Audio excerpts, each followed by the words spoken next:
I've been tripping on it, thinking about all of the stuff that's around us. You know what I'm saying? Like my mom sent me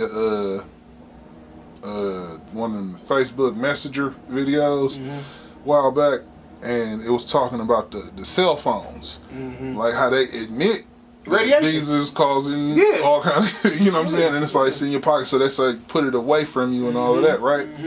But then I tripped on it. I'm like, okay, I got my phone away from me, but now I spend all day with my earphones. They wireless. And I'm like, what is that doing? You know what I mean? Like, we're going to find out in a few years. Unless you got the wired ones, you feel me? You know, and it's but like, how you going to have the wired ones with your phone hella far away? Yeah, so like now I'm kind of thinking, well, I'm just going to bring a speaker. Leave it, like, you deal with That's it. That's still radiation, though. Yeah. But you ain't getting away from it. You can't get away from it. Even if you did get away from it from your phone. It's all around you. You come home. Yeah. It's like, this is all I got these up. I got a whole ass computer on my wrist. Right? You know, so it's like, we got all that.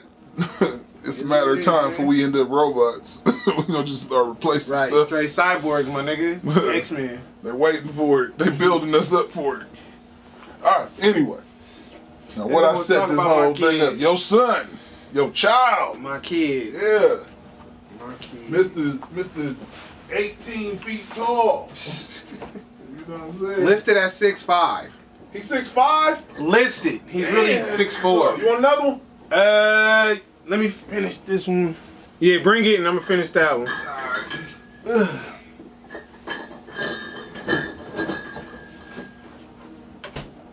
6'5" out here. Damn. Listed at 6'5".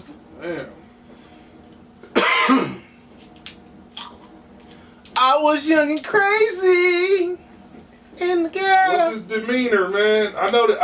All right, no, I bet. What do you expect his demeanor to be when you ain't there?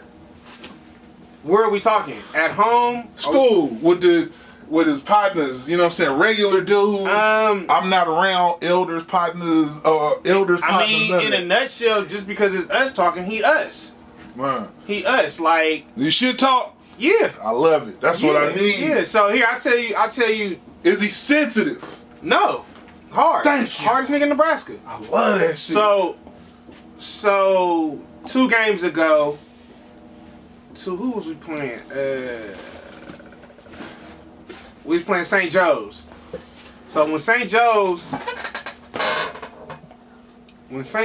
came to Berkeley, they trashed the room or something. They ripped down the exit sign. So we at St. Joe's. Now we at St. Joe's, and we win a clutch game on free throws and a defensive play.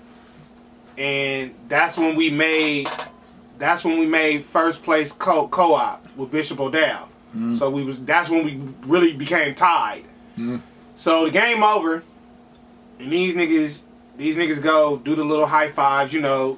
St. Joe's giving a little weak ass handshake because they lost a clutch game. Like they only beat them by like 4 points. So they mad. They mad.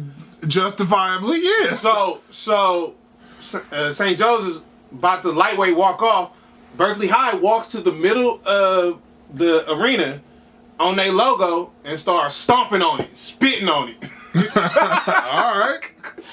Disrespectful. Real disrespectful. You say Berkeley High, as in your son's team. Yes. My son led it. After we won, we gonna go disrespect y'all. Because what they did. All right. So, Jamari over there spitting on the logo. Ain't on it. No fear in his heart. Ain't no trails, free will somewhere. So then one of the players, the St. Joe's players catch wind of it. They start to walk up. Jamari look up. You ready? You want some? Like, with the shit. He about 6'5". He's skinny muscular. He with the shit. He's skinny muscular. Yeah. No, I got him in the weights. Like, young wild nigga. I bought him the whole gym membership and everything. And I told him, like, I ain't got in there with him yet, but I told him, like, this is what you got to do. You feel me? Because he used to get pushed around. You know what I'm saying? I'm like, bro, you got to get your weight up. You got to get some strips. Because you're going to deal with niggas that's bigger than you. Yeah. Even though you tall, you're going to deal with some big body boys. And you got to be able to move them.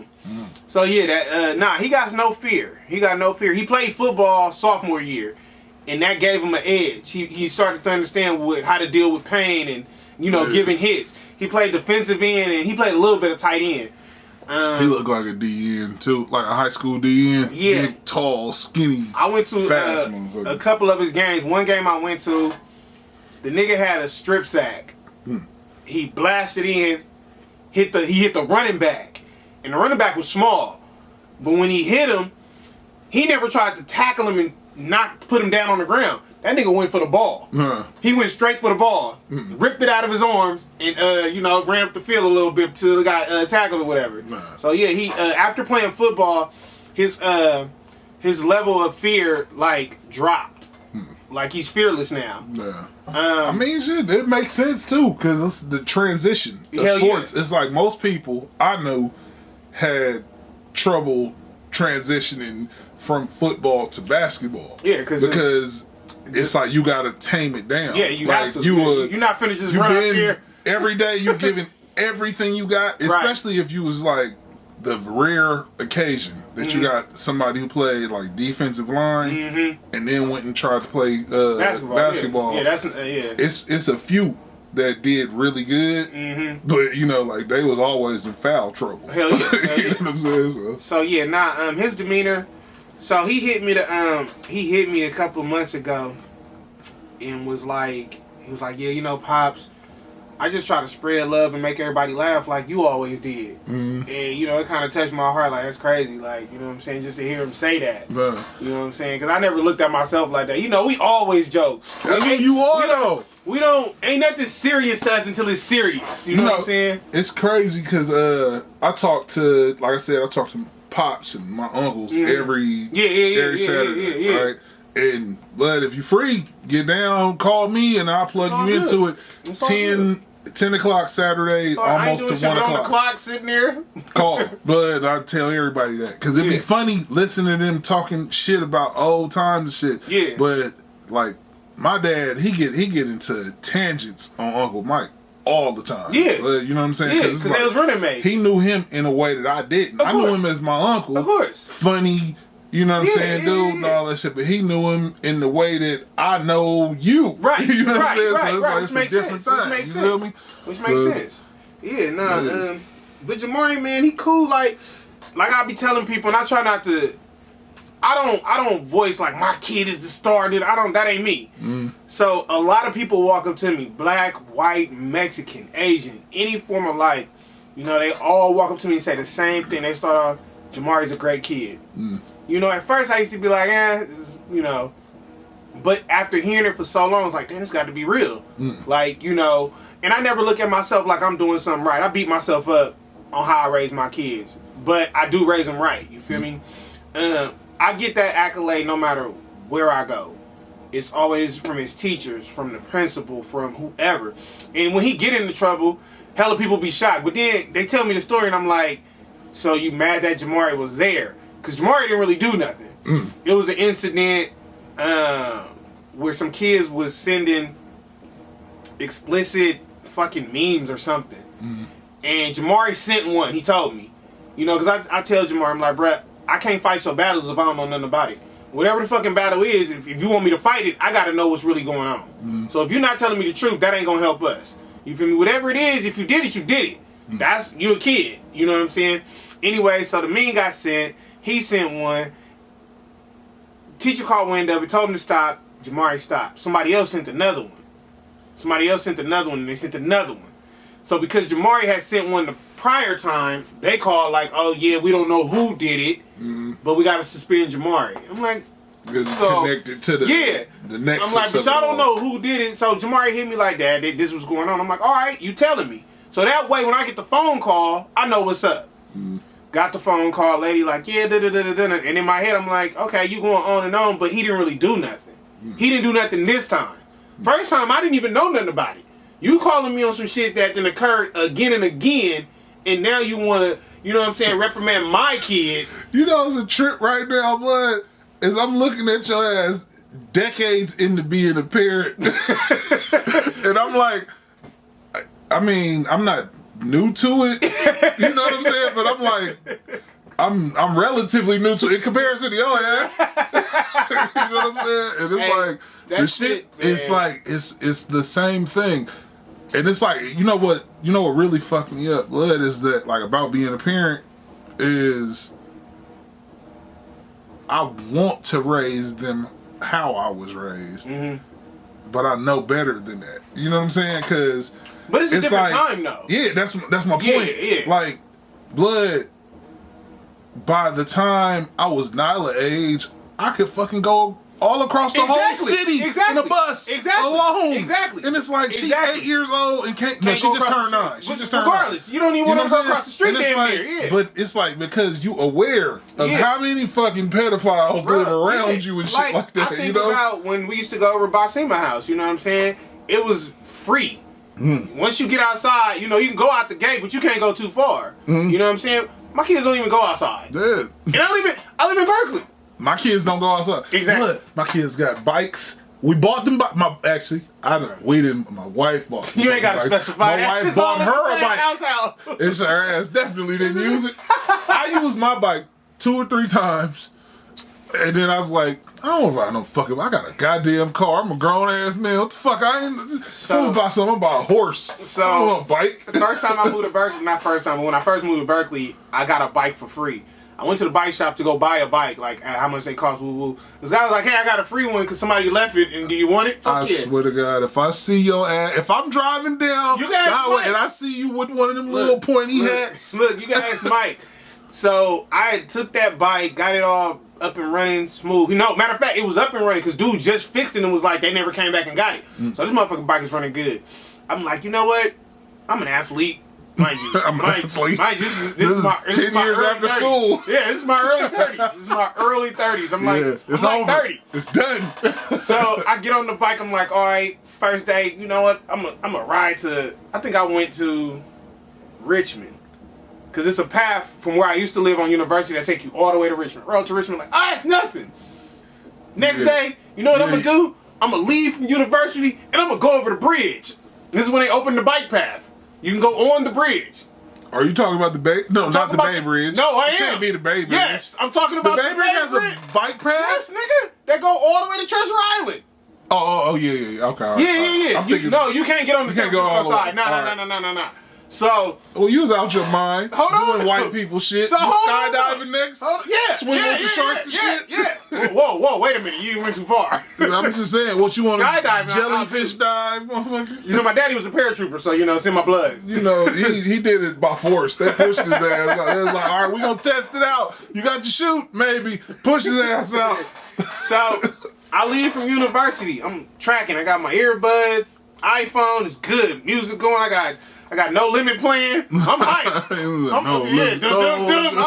got ghetto dope. It's good. But I appreciate you for putting it. You know what? If not because you had all the No Limit shit, blood. All the No Limit shit. And because of that, I knew so much of it, and it's like I connect to that shit so easily. Yeah, blood. all the No Limit it's shit. like it's so easy to play a No Limit song and then come back to like feeling what it was like to be in your fucking room with your bed over here and the couch over here and the fucking the closet right here. You know what I'm saying? You know what I'm saying? Just play a little video game right here. Yep. You had me terrified of fucking Resident Evil. Hey, it was scary. Like, you know what I'm back in the saying? day. And then I tried to play that shit with my kids. They was looking like, you bitch ass nigga. This is some punk ass shit. What the fuck is wrong with you? I'm gonna tell you what game scared me a couple of years ago. My nigga, my brother-in-law Trevor, this nigga was like, man, I got Friday the 13th. What the fuck you mean? He like, man, I got the game. The game? We playing Friday the 13th on PlayStation. So I found out they had it on Xbox too. So nigga, I played that shit. It was me and him. I'm like, okay, I get it. Woo. I'm gonna download this shit and I'm gonna go home and play it. Nigga, I cut all the lights out. Turn this shit off. Man, cut this shit off. I ain't playing this I can't do this shit. Nigga, oh god. Yeah, that's how I felt about raccoons. You know what? All that shit, all of the slasher movies, I attribute a lot of the shit that I remember about Jason or Freddy to you. And I don't even remember the fucking movies. That's how cold it is. Well, how you play me to it? I don't even remember, but I just know that somehow you connected to it. Because Jason and Freddy, you. But my grandmother, Chucky, Candyman, all of that other shit, she used to use that shit to fuck with us. Yeah, and then my other grandmother was she fucked me up with this. I tell my uncles and dad about this all the time. You ever seen that movie? It was an 80s movie. Killer Clowns from Outer Space. Of course. All right, so my grandmother. Of course. I don't know if you remember how my grandmother's house was set up. Yeah. Where you split her off. room Yeah. could come, like you could come down the hallway. Yeah. And then the couch had its back parallel to the hallway. Yeah. And the TV is over there. I'm looking at the TV, watching that shit about 5 years old in the dark at night. Yeah. Just enamored, stuck, right? Because I don't know why. Yeah. I don't remember how I got television, there, so but I'm stuck here watching this shit, right? My grandmother come down the hall, nighttime, then took her damn teeth out, right? And you know how old people with their teeth be puffing? She looked like one of them, and she grabbed me. I turned around, and that shit fucked me up. I do not like clowns to this day. I think about punching them. You don't like clowns, man? And my daughter Julia don't like clowns either. I hate them. I think about punching them all the time. Blood. We went to go watch it, and I bought the shit on Apple TV, so now we got it in the house. Yeah, me and Jamari be watching this shit. She turned the corner. Oh, nah, fuck that. Fuck that. Nope. Fuck out of here. Nope, no thank you. You know what? My wife like that too, because see, like me, like, I recognize that that's something that bothered me. So it's like, it became something I kind of got obsessed with a little bit. I got obsessed with clowns. Same thing with Ursula, the sea witch from Little Mermaid. Yeah. Like, when I was 5 years, I still have this dream. Five was traumatizing for you. I guess that must have been a big year. You know what's fucked up? The year before that should have been the big year. 89, it should have been the big year. My bird died and everything. but I still remember a whole lot of shit from being on what was it, D Street or E Street? Yeah. I still remember gang shit from there. Right, and then that's crazy. You the only person I can talk to them times about. Shit. You know what's real? You too. Yeah. Because Mike don't remember it either. Because he was too little. He can't. Yeah. You the only person I can talk about that. Like, that's fucking crazy. When we lived together on the 9. Yeah. Because when you moved out from the 9, Josh moved in. For real? Yeah, Josh stayed with us for hella long. I didn't even know that. Josh stayed with us for hella long. I didn't even know that. Mm-hmm. Yep. You know what, though? Look, I've been thinking about this because my daughter, she got she do practice over here at this field at Pittsburgh City Park, and the one right up the street, right up the street. So on Railroad. So I was in there waiting for her practice to start, and we at the wrong field. They didn't switch fields, right? And I'm walking through there, and I'm like hella just thinking about like them old parties or family little functions at that park in San Leandro. You remember with the little twisty slide? You know what I'm saying? That's Bancroft. I was like, I'm like constantly thinking about that while I'm up in there, and I'm like, blood, we got to throw a fucking water balloon fight party and had a, you know what I'm saying? Because it's the perfect setup. It's a stove right here on the corner, right? The park is right here, right? Blood is everything we need, and then on top of that, for a water balloon fight, it's a hell of a lot of park. And then I live right here. The fucking water balloons, you can hook the little thing up and fill up 50 of them in one shot. I'm like, we can run up and down the street and handle it. I'm like, we got to do that shit this summer. We can do it, for real. Yeah, we got to get back to the basics of kicking it. I'm like, man, that's why I hit y'all, because Mike hit me the week before I sent the text. And was like, bro, I'm just hitting you. We ain't talked in a minute. We gotta hook up. I'm like, bet. Let's do it ASAP. So then I was sitting there the week I hit y'all, and I'm like, Super Bowl coming up. Man, I'm gonna watch the game. I'm like, I wanna watch the game with my niggas. Like, tired of just sitting in the house, fucking, you know, like I said, I fuck with Jamari. I'm like, man, let me hit y'all. And that's when I was like, what's up? Let's watch the game together, man. Like, let's get together. Let's you know what I mean? You know, my problem is that I always be like, let's do some shit, and then it fade from there. Because it's like some more shit start up. Oh, for you know what I mean? Or some other shit get in the way. That's that parent shit, man. That's all it is. So it'd be like, fuck it, let's just do it. Just put a date. Set a date. Don't say let's do it, set a date. Like, that's what I've been telling Larry about all the times we go out fishing. You fuck with fishing? Shit, blood. You fuck with Sundays. Sundays is your off day. Yeah. All right, so you know me and Jerry just stay fishing and hunting. We'll switch it to instead of doing because me and Larry both off Sundays, I believe. So I'm off Sundays. We'll fuck with it to where we go off Sunday. We go fishing Sundays, and you know what I'm saying. If you can fuck with it, fuck with it. I'm off every Sunday. Because that's our shit. That's our shit. Going out fucking with it. I've been off on every Sunday. Which when I was with DTV. I was off on Tuesday, Wednesdays. You know what I'm saying? I think my schedule actually finna change to Tuesday, Wednesdays. But I can take a Sunday off. It's good. Shit, fuck it. Seems like you're trying really hard.